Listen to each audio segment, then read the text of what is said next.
Which one was Venus? Serena. There are times that I may slip up, won't always get it right. Guarantee I'll be on top when it's game, set, life. Get up and show up, don't ever lose your fight. You watching me from the couch, at least I say I tried. A long time ago, someone said this stuck with me.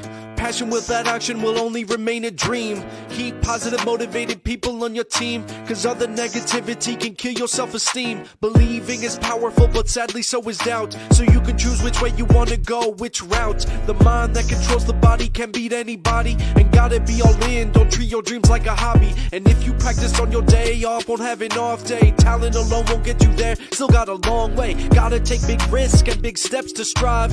Wanna be the winner when it's game, set, live. Whoa. I could watch that thing all day long. Happy Valentine's Day, everyone, on Game Set Life.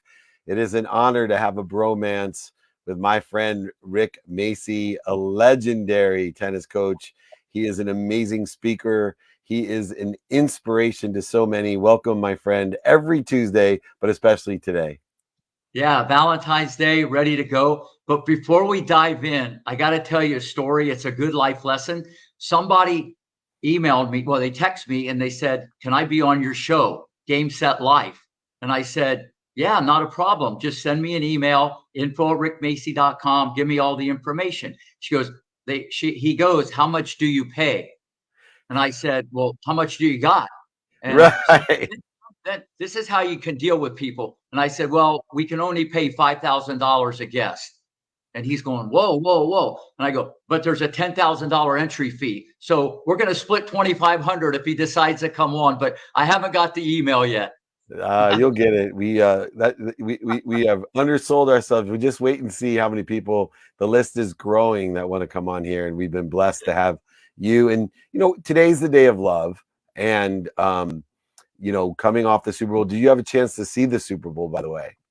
Yeah, I saw the first half, and then getting up at 3:00, I had to call it game, set, match, and I went to bed. But amazing game. I moved to the West Coast just so I could watch the second half of football games for the same reason. You and I have the same schedule. It's much easier when you're on the West Coast. But that the Patrick Mahomes, I was almost hoping he would have lost the game, because I think he has great character, and a lot of times character doesn't come out when you're winning, but when you have the big losses. And that's when I think there's an old saying, what comes out of a lemon when you squeeze it, and lemon juice, because that's what's inside a lemon. I think when you squeeze professional athletes, especially, we get to see what juice is really inside of them. And I have a feeling from meeting him on several occasions that there's some really humble juice that's existing in that true champion and true leader. But for you, have you been able to figure out how to see what's inside of an athlete before they get squeezed? Absolutely. A lot of that, because I do with more younger ones.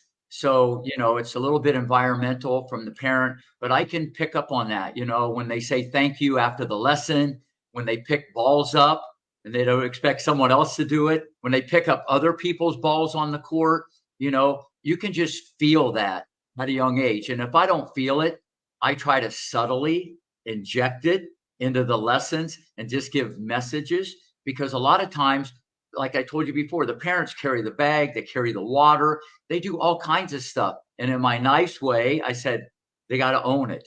They hit them, they get them. You can't just do everything for the kid. But no, that's an amazing quality. And I see that. Listen, I told you many times, every single night after practice, Venus and Serena, good, happy, bad, sad practice. Rick, thank you very much. Yeah, that's one thing. Night. I mean, that's Richard and Orstein life lessons. But listen, people can change, Dave, as we all know, which is okay.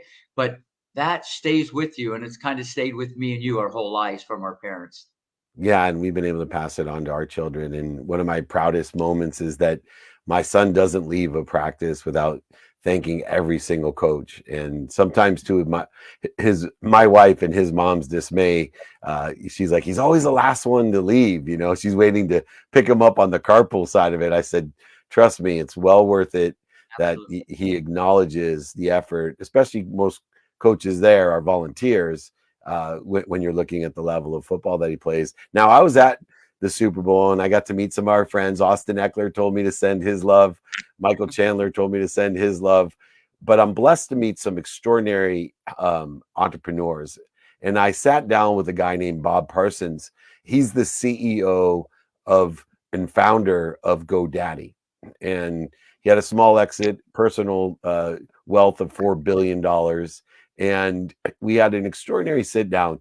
But the most interesting lesson, as this is Game Set Life and the lessons of life here, the most interesting lesson he taught me was from a common question that I ask about, is it possible to love what you do, and how important is it to learn to love what you do, or learn to love the people that you're with, to find the light, the love, and the lesson. So, of course, he gave me the normal answer. Well, Dave, if you love what you do, and I thought for sure he was going to say, you'll never work a day in your life, but he didn't. He rocked my world. And I really would love to get your insight on what I thought was one of the deepest, wisest answers I've ever gotten. He said, Dave, if you learn or you love what you do, it will tell you all its secrets. And I was just delighted to think about what a difference in my life, loving what I do and learning to love who I'm with and what I do, learning to seek the light, the love, and the lessons in it, and all the secrets about life or sports or business that I've learned by loving it beyond not working a day in my life. What does that mean to you, that it will tell you all its secrets? Well, first off, amazing deep answer. And I would say, go daddy. Okay. Go. No, no. You're so good. No, listen, there's a lot to unpack there. That's so deep because he looked at it through a different lens, and he's talking way, way under the hood. And you just see things that you'd never see through that feeling. You don't look at the clock, you don't keep score, you don't judge people. It just opens up all these other inner qualities that you just see in everybody with that feeling. So I think that's where he was coming from. Then at the end of the day, you just do it again the next day and you just keep getting better and better. But if I could back the truck up a second, when you said about thank you and your son and all that, kids have to understand the wild card. It doesn't matter if you're in a classroom or you're in a sport. When you are like that, all right, the coach and the teacher just subconsciously will do even more for you as time goes on. We're all human beings. It's a human. That's what you want to do more. You get a little bit more out of them. You shouldn't do that because you want to get more out of them. It will just naturally happen. And if it doesn't, you're still ahead of the game because you're being a quality person and you're thankful and appreciative. Yeah, having that perspective is amazing, and being able to start at a young age is so important. And it does also, as parents, you and I, we see this as well as being coaches. People don't listen to us all the time, especially our kids, but they do watch us. What is one of the things that your kids have picked up by watching you for all these years? Not the black cat behind you, but something else. What have they picked up from watching you? Well, I hope they picked up the work ethic, because I think if you have that, I'm still waiting on a few of them to pick up on it a little more. Right? Me too. Get progress, but they're still young and I don't push it. That would be the number one thing. I think if you just work hard or you want to outwork the competition, and I just lead by example. My kids know how early I get up and the hours, and so that would be the number one thing. I don't really verbalize it. I just hope they can pick up on that, because through hard work, okay, and I think that's a cornerstone. Whenever you hear anybody that's successful, no one ever says, oh, I got lucky and I was lazy, or I didn't, hard work has to be there. That has to be there. Then from there, you can pick up other qualities. So I think that would be the number one thing, because I always tell them, if you work really hard, eventually you'll feel like you're hardly working. Yeah, the king of the one-liners. I'm going to read a book, amazing moment book of all the great one-liners that you have. And I always love simple things, and the one-liners simplify hyper complex ways to inspire others to learn our own lessons to be our best. And one of the simple things that I always try to have my kids learn by watching me is I'm someone who always does my best.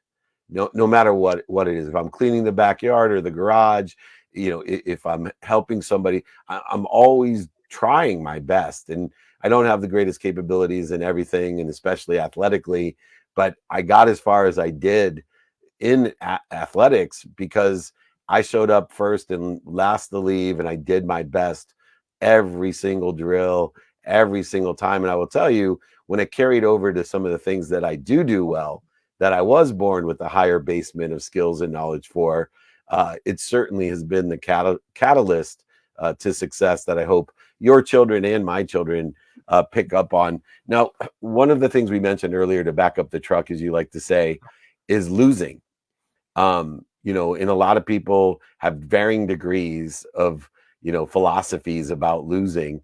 I always say that the L column's worth more than the W column. The W column is just executing on what you already know, where the L column represents the lessons, not the losses. What philosophies, one-liners, strategies, or mindset do you have with losing? First, I'm glad you asked me this question because it just happened today, okay, at 9 o'clock with a student who I feel she has the capabilities to be one of the best players in the world someday. She was only 11. She was playing a 16-year-old. A 16-year-old was hitting missiles from North Korea everywhere on the court. An 11-year-old was just getting smoked. Okay, there was no long rallies, like you would get maybe in 12 and 14 under tennis. It was one and done. It was child abuse on a tennis court. So at the end of the day, she was so mad. She kept hitting her shoe with the racket. She's very frustrated, but I like that because she's a perfectionist and there's passion. When the lesson was over, we sat on the bleachers and I told her and her mom, because they don't understand English that well, I'm getting them an English tutor. I said, today was the best day of your life.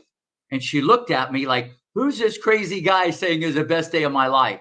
And then I tried to explain and had a translator. And today was the best day of her life because today she had to deal with more problems, not getting to the ball. She has little arms and little legs. That's not going to last forever. She'll handle things differently. It's not going to get any more brutal than today. See, so I look at it, it was a positive. And remember, I told you this before, Venus never won a match in 3 years at the Academy. Think about that, because you're playing bigger people. And that's what happened today. You got to have a little blend just to keep the big C. But today was the best day. And so she'll look at this differently the next time because no one died. Okay. It was a rough day at the office, but it was her best day because she's going to learn to deal with problems a lot better. And what I'm reminded of is one of my favorite sports films, which was about the #1 sporting moment for the United States in the past century. It was voted the #1 sporting moment of the century, which was the 1980 Olympic hockey team, which won the gold medal. Probably the biggest underdog of any sport, and it was incredible. But the movie Miracle on Ice and the coach, Herb Brooks, who was Minnesota's hockey coach. And there was so many layers as a coach watching that of someone who was so far above the game that played the Russians right before the Olympics, knowing that it was like your young 11-year-old playing a 16-year-old. But he knew that in order to win, they had to get rid of that, fear and that they, could see that, wait a second, they kicked our butt 11-4, but next time they're not going to do that to us, right? It's not going to be that easy, and we have a chance to win. All the different things that he did to do that. How much do you, when you're coaching, play those strategic things? Like my favorite thing in the movie is he gets everyone to hate him so they don't hate each other, because those are Boston and Minnesota kids that have learned to hate each other, through college. They're just so competitive. What's one of those tricks of the trade that you utilize in order to set a perspective? Well, first off, I think that's the cornerstone of how I teach, because this is a long-term process. It's a journey. It's not where you start, it's where you finish. Remember, I have a lot of younger kids and juniors that want to go professional. So when it's all said and done, I always try to tee it up like that. And Herb Brooks, to have them taste the water, see it, because if you've been there, done that, and experienced that, it definitely can benefit you in the future. So he prepared them for that shock, and he got a little belief, even though they lost. It would have been a different feeling. If you've been there, done that, okay, that's a big, big thing. And that's what I try to prepare all the students for. Like someone might hit a serve, and I'll stand right next to them a foot away, and they're going, I'm going to hit you. I said, no, you're not. So I want to distract them, because it's going to be different when someone's booing and yelling and stuff like that. I try to create situations like that. I try to make everybody uncomfortable so I can get them comfortable when the fans are in the stands and someday they're playing for money. I just try to make them mentally stronger, and it doesn't resonate a lot with the kids. And some parents say, oh, you're picking on my kid, or that's not right. But I do it in a way where I come back with the hugs and, the lollipops and the sunshine. Yeah. Well, speaking of mentally tough, it could not be a better day. I talked about Valentine's Day because I have a bromance, not only with Rick Macy, but I have a bromance with John Foley, the Gooch himself. Gucci, he is one of the greatest keynote speakers on earth. He is glad to be here, and I'm glad to have him here because he's glad to be everywhere. We are both proprietary, prosperous, gratitude guys. We could sit around and tell each other how grateful we are every time we're together. But welcome to Game Set Life, my bromance himself, John. How are you? Hey, Dave and Rick, first off, thank you so much. Glad to be here. As you can only imagine, it's an honor to be with you. And Rick, love you talking about the mindset, right? How do you have that mindset of greatness? So thank you. No. First off, we're glad you're here. That's obvious. But before we start every podcast, I always look for common threads that we might all have in common. And we got a lot. And here we go. Number one. You're CEO of Center Point. I teach players to construct the point from the center. And when David played basketball, he played the point and definitely not center. So that's number one. Okay, number two, you are an amazing college talented cornerback.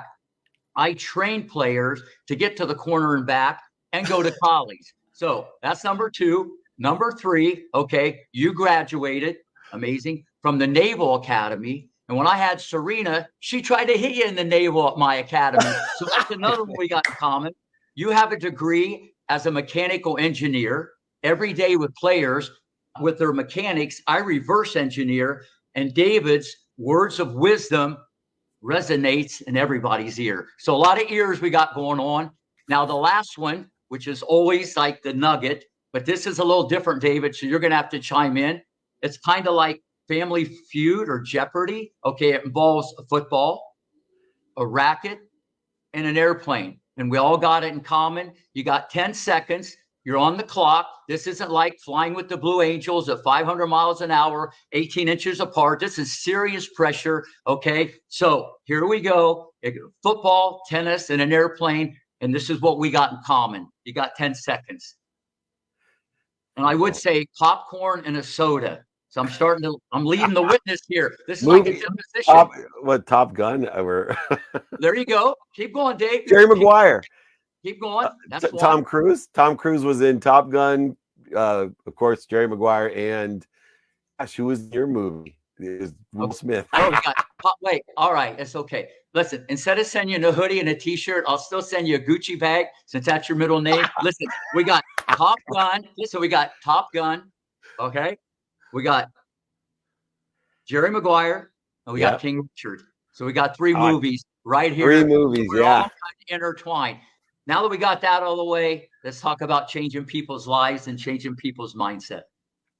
Holy cow, Rick, Dave, give me a second. Rick, I've never had a better introduction. I never had a better preparation. I mean, holy cow, now I can see why you're such a good coach and made so many people so great. Thank you. Love that introduction. Love that. And how about this movie crowd? David Yeah. said you had potential, so I thought I'd turn it up a notch. So here we It's go. so good. Well, when we first started doing the show, John, it was great because he started coming up with these common threads. And I had someone on and I got so excited. I blew it for him. I started, listing out things. And he's like, whoa, whoa, whoa, back the truck up, Dave. You're stealing all my thunder. So I've learned to let the beginning start with these incredible, and the research that Rick does is even better. But for every time I see John, I feel better. And I really want to start with the idea of energy without saying a word. There's what I love about podcasts, and you do them as well, John, is that you feel someone before they even talk. I don't understand how the frequency works through the internet, and even if the internet's bad, but my whole being elevated and Rick's being elevated the minute you popped on the screen. Frequency or vibration seems to be related to awareness, and people who have high frequency, high vibration have a heightened awareness. And I see that in sports, but no place is it better displayed than, as Rick mentioned, is it 18 inches apart at Mach speed? And how does vibration or frequency elevate our awareness? And how have you learned to either control or manipulate your vibration or frequency to perform better, to be more focused? Wow. Great question. Way to go deep, right? I was just on my podcast called The High Performance Zone with a neurosurgeon, and we're starting to talk about these deep connections. So the frequency, this is it, David, you got it, right? All right. So I was thinking about flying the jet. Let's put it into real life. So when you're flying in that formation, you're 18 inches from your teammate. All right. That's at 500 knots. Let me give you a chance right now. Both of you guys, just reach out your arms. Okay. Reach out your arms. All right. Right there in front of your fingertips is not your monitor or camera. It's a 22-ton jet going 500 miles per hour. Right. And you're so close, you could actually see the cracks in the paint of the aircraft next to you. So when we're talking about focus, when we're talking about this frequency, it's at a whole new level. And Rick, you know it on the court. You know it as you were just talking about. How do you get people that mindset? How do you block out those distractions? Hey, I'm standing next to you a foot away. Don't worry, you're not going to hit me. How do you block that out? But also, how do you focus down? And so the answer to your question, David, as I remember, is that, it's a skill that you have to develop. It's not just there, right? I mean, that's why the amount of frequencies, the reps, the timing, the trust. See, what it really boils down to is that word trust, which I think means different things to different people. I'm talking extremely high trust here, right? But not only trust in your teammate, trust in yourself. So you have to be your own best advocate. You have to learn, grow, give every single day. That's one of my mantras. What can I learn today? Okay, learning's fine. That's knowledge. That's not enough. How do I grow? That's taking that knowledge and understanding. Can I adapt it? Can I actually do it? And then the most important part is giving. And I know, Dave, you're big at this too, is we got to give first and give often, because that's what actually tees up the frequency to be there. But I will tell you that when you're in that zone, some people call it the zone, call it flow. You don't even know it, because if you're consciously saying, "Hey, I'm in the zone," you're not. Okay, because so when you're in that zone and you're that close, your reaction it comes from the cerebellum. It's much faster than the frontal cortex, right? So I can't think my way through this. I have to fly it. I have to be it. Right. And if I'm thinking, I'm too slow. But what's interesting is when you're learning to fly one of these jets, and I mean, 22-ton jet, you're sitting on these rocket motors. It's a big machine around you. I don't care who you are. You're intimidated, right? And then you start to practice it. All of a sudden, you start to master the jet, and then you become one with the jet. And that's a special moment where you're no longer thinking, you're just reacting, and the jet's doing what you want it to do. But the last piece, and I'm going to take a breath, is when you can become one with a teammate. Way harder. When you can become one, when those jets, and you've seen us, 6 jets flying together, it's not 6 individuals flying together. It's one entity. And that state, it's really hard to stay into. It's hard to get there, and it's hard to stay in that state. Well, first off, if with that mental strength, forget the midshipman playing quarterback. I could have made you a tennis player. How mentally strong that is. What you said, there's so many layers to that. It's unbelievable. Your best friend became the jet. It's a different with a teammate because there's human emotion there, and you got to navigate that whole thing. But the question I have, how much did you visualize and play this out in your mind before you actually delivered the goods and got in that jet? Did you do a lot of mental stuff to prepare? Because I think a lot of people, they feel I work harder, I run, I sweat, but they need to really visualize, because some of the best players I've ever had, they see it, they feel it, they smell it, they picture it. They've been there, like David and we just talked about, been there, done that, and then it becomes automatic. But that takes, like you said, tremendous discipline. Well, Rick, you nailed it 100%. So first off, I wish I had met you, because I would have loved to become a tennis player. I think I would have been a better tennis player than a football player. I'm sure I would have been way better with your coaching. But you're 100% on the visualization. It actually, it's ironic to me how we think about it now. And when I did it, it wasn't being taught. Probably you taught it, but very few people were teaching it. But it was so important. When we were on the Blue Angels, we do it. In fact, we call it chair flying. We visualize before every show. And I've got videos. When people get to see me speak, they come in and I show videos of us in the briefing room. So, think about the locker room before you go out. And it's not only an individual doing the visualization process. And Dave, I think you've seen this video, but it's the whole team do it. And this is what's unique. I don't know if you've ever done team visualizations, but you have the boss reciting the words. Like here's where it goes. So we'll actually visualize the entire air show. And that's a 37-minute air show. You lose 6 pounds of sweat because of the focus, and the G's, the punishment. So I'm in the cockpit, and when the boss says, "Up we go," and he says it at the exact same tone that he's going to be saying when we're in the jet, it's on the G of go that I know, because we've made this verbal contract. On the G of go, the boss is starting to put backstick into the airplane, so I can anticipate that. I don't have to react, and that's what keeps us all one.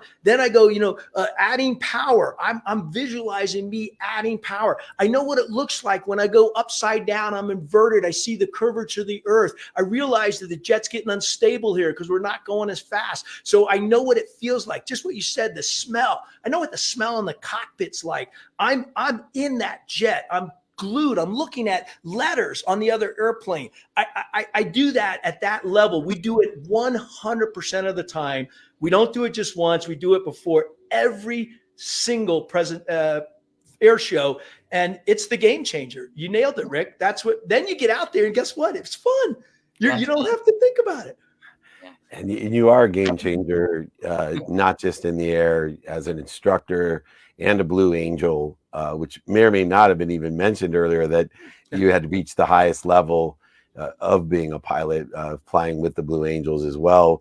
But I have two questions that are interrelated.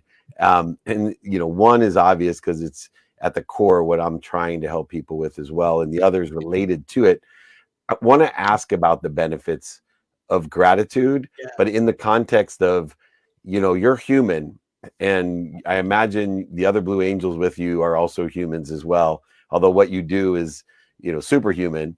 Have you ever, number one, been in an experience where you weren't getting along with one of the other Blue Angels right before you flew? And then two, was that one of the places where gratitude is a benefit? And beyond that, you teach gratitude like I do. You're glad to be here. I'm glad to have you here. I love you beyond Valentine's Day and beyond that. But more importantly, what are the benefits of gratitude, and how would you use it when you were going into a critical situation and maybe, pissed off at one of your boys? Well, that's it. Okay. So absolutely that happens, man. We're human beings. You're 100% right. And even though you cultivate a team is personalities, right? So all of us coming together, how do you come together? And sometimes you're pissed, right? I mean, that happens, all right? So what we had to learn was how to compartmentalize that problem, all right? So we would be in a brief. Hopefully you can go ahead and work through this. But if not, I needed a trigger. So many times I went into the cockpit going, man, I'm pissed at my teammate. Maybe I'm not just my teammate. I'm pissed at myself for not getting that report done that I needed to do beforehand. Maybe I had a fight with my spouse the night before. Maybe the kids got stuff going on. We're human beings, right? So we use the trigger of the canopy coming down. When that canopy came down, zoom, I was in the zone, man. I block out those distractions. There's nothing I can do about them anyhow. So why not block them out and get focused in? So I use triggers now all the time, positive triggers, to get my mind into that state. And as far as the gratitude, man, you're 100% right, Dave. That's actually the secret sauce. I didn't realize this till after the Blue Angels. We would have a saying, glad to be here. In the debriefs on the Blue Angels, we talked about not only mistakes we made, because we always self-assess first, inward look, but then we actually talked about, we always ended our remarks. And if you made a mistake, you said, I'll fix it. Glad to be here. You ended with that glad to be here. And that's where the gratitude, and you know this, Dave, the power of gratitude, looking at the little things in life in a positive way is what allows us to get through the big challenges. So every day I wake up, I do my glad to be here wake up. What am I grateful for in the present moment? And guess what? You guys came up. I said, hey, shit, man, later on in the day, I get the rare privilege to hang out with Dave, and I get to meet Rick, who's a legend. And I can't wait to experience and share things. And that's one thing I've learned is if you can build in that practice of gratitude, it not only helps you when there's challenges, it helps you every aspect of your day. And to me, the world's coming from us, not at us. So why not have a great world? Glad to be here. Glad to be here as well. Land the plane, no pun intended, Rick. No, listen, when you said about visualization and then it became automatic, maybe that's where they came up with automatic pilot. So maybe that's how that all started to begin with. And when you said about being pissed at other people, I think, correct me if I'm wrong, you look at it, everybody looks at things through a different lens. You look at it as a challenge, okay? You can't go there. You try to flip the script and turn a negative into a positive, because you're not going to change behavior, okay, but you can change how you handle the situation. So how you explain that was epic. I love it. Thanks so much. That's great. And if John has incredible digital courses about utilization of gratitude and high performance, fearless success system, all types of resiliency packages of understanding how to enjoy the consistent every single day, persistent without quit, pursuit of your potential. This guy is a legend. He is just an honor to have him on Valentine's Day. I can't think of anyone I'd rather have. John Foley, just make me one promise. Please come back and visit me on this show or many other shows. Every time I see you, I'm elevated. Thank you for elevating others to elevate yourself. Thank you, Dave. Thank you, Rick. Glad to be here. Thank you so Glad much. to have you. He's a legend. Amazing. What a spirit, huh? Once again, you know how to pick them, Dave. You got potential. You're going to be good someday. All right. I'm working on it. Oh, My dad said, right, like if you're the smartest guy in the room, you're in the wrong room, Dave. Surround yourself with the right people, the right ideas, or even better, my best piece of advice to my children: show me your friends and I'll show you your future. And my future must be extremely bright if I'm hanging out with Rick Macci and John Gucci Foley, the greatest in the world, not just the country, the world. All right, we're going to finish because it's Valentine's Day. We always get the question of the day, and Blaine has it for us today, which is apropos. Best piece of relationship advice, Rick Macci. Well, you might be better at that than me, but I'll take a swing at that one. First off, you should treat your spouse or whoever like every day's Valentine's Day. We categorize a day, Monday, Friday, Christmas, Thanksgiving, it's still a day. And why change? Maybe if you treated the person that way every day, your whole relationship would be a lot better. So that would be my advice. And I'm sure you can chime in on that also. Well, I love this question because, I got a lot better at relationships. I always thought that giving of myself was the key of a relationship. If I always put others before I put myself, but that's not necessarily true. I remember a lot of times thinking in my head, I'm coming home late because I'm doing this for my family. and I would be driving home because Lee Steinberg promised that I could, if I came in early, that I could leave early. But invariably, if I walked by his office, he always held me late. And then when I'm driving home from Newport Beach, I would be telling myself, oh my gosh, my wife's going to be so mad at me. You know, she's, you know, going to just be a B, you know, like, and, you know, when I started realizing if I looked for what I wanted in a relationship, what I wanted in the person, if I looked for the best in them. So instead of going home saying, I'm going to be in big trouble, my wife's such a B, instead I said, my wife's the queen bee. And I'm so blessed. I'm so blessed that she's going to be understanding that, you know, I'd much rather be at home, but I want to support my kids, all 4 of them, and send them to college and provide them the best of everything I didn't have. And I'm doing my best to get home as quickly as I could. It was amazing. When I looked for what I wanted in my wife, I got what I wanted. When I looked for what I didn't want in a relationship, I got exactly that as well. So the best piece of relationship advice is to look for what you want in people, and they won't disappoint you either way, good or bad. So it's been a great thing. I look for the Rick Macy, I look for the best in Foley, and most importantly, I look for the best in myself. I do my best. I learn lessons. I have fun every day, and I'm so grateful on Valentine's Day to have this is like a threesome bromance. Rick Macy and John Foley. I'm in love, and I know that everybody else, our audience, is in love. We got a lot more content coming their way. Thank you, Rick Macy. Enjoy your Valentine's Day. All right, Dave. See you soon. See you soon. Glad to be here. Stealing John Foley's line as he's in there in the green room. All right, everyone. Be blessed. It's Valentine's Day. Have your own bromance. I got mine here on Game Set Life. If you need anything, books, guides, exercises, I'll send you a book. I'll sign it, and I'll pay for shipping. I don't care. I'll pay for the book and shipping. David@dmeltzer.com. You got it right here. Love you. Have a great Valentine's Day. Thank you, everyone. There are times that I may slip up, won't always get it right. Guarantee I'll be on top when it's game, set, life. Get up and show up, don't ever lose your fight. You watching me from the couch, at least I say I tried. A long time ago, someone said this stuck with me. Passion without action will only remain a dream. Keep positive, motivated people on your team, cause other negativity can kill your self-esteem. Believing is powerful, but sadly so is doubt. So you can choose which way you wanna go, which route. The mind that controls the body can beat anybody, and gotta be all in, don't treat your dreams like a hobby. And if you practice on your day off, won't have an off day. Talent alone won't get you there, still got a long way. Gotta take big risks and big steps to strive. Wanna be the winner when it's game, set, live. Whoa.